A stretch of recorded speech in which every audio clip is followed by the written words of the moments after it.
I'm making this video for the judge or Vermont judiciary for when I file my TRR motion against Trump, the Pomerleaus, Weinberger, etc., etc., for reference to their guy Cameron from Vermont Construction.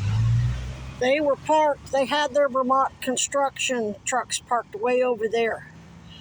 That big fuck walked up from there all the way up to that curb right there, in front of those flowers, right where my finger's at, that little white piece of curb, to threaten me twice.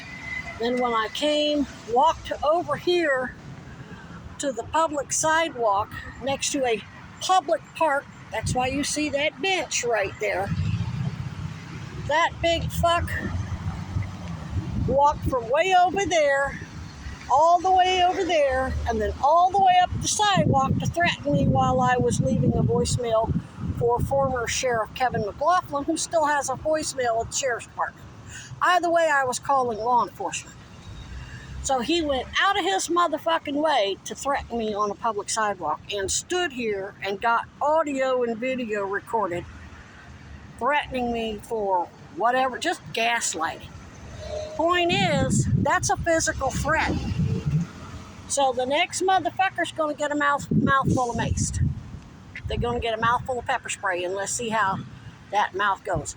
I'm still recovering from the chest pain and shortness of breath, probably brought on by a heart attack that day.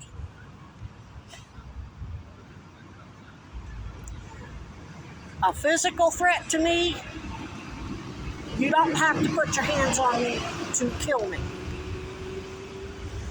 And they know this. That's why they do this shit. They know I have nitroglycerin in my bag. They know they've already killed me multiple times. And luckily, medical students intervened and saved my life. So this is still a public space. These are all public places that lease this property from the Pomerleaus. Now, maybe the Pomerleaus, a part of that lease is that they have their people maintain the parking lot, plow it when it snows, put salt down to prevent ice, whatever.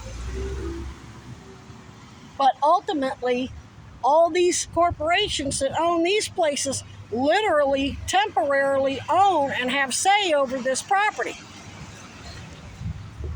So when he's running up to me on a public sidewalk or a public curb that's far from 3 feet from the road, I mean, had I stepped backwards, standing on that little piece of curb right there, had I stepped back, I'd have been on the public road. He was standing in the fucking road threatening. So that's the level of depravity these fuckers are capable of. And if the pepper spray don't shut them up, they're going to get tased.